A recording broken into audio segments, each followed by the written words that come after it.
High বন্ধুরা, আজকে দেখো ছোট্ট একটা ব্লগ করবো। এই যে দাদা আমাকে হেল্প করছে, পুজো দিতে যাবো বৃহস্পতিবার। এমনি সব কাজ হয়ে গেছে। দেখো আমার ঘরের ঠাকুর দেখো। দাদা কথা বলুন একটু, খুব মন দিয়ে পুজো দিচ্ছেন। বন্ধুদের দেখাচ্ছি। বন্ধুরা দেখো, আমার ঘরে পুজো হবে এখন, পুজোয় বসবো। দাদা আমাকে একটু হেল্প করছে, বেশি বুঝতে পারি না, কমে যন্ত্রণা হয়।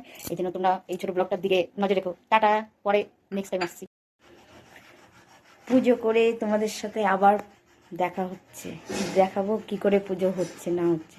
ঠিক আছে,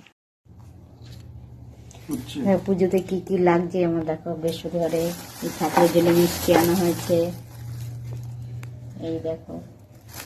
এই দেখো মালা। আর দেখো বন্ধুরা, আমি গাছ লাগিয়েছি, সেই গাছের ফুল দেখো কত বড় বড় হয়েছে, সাদা ফুল।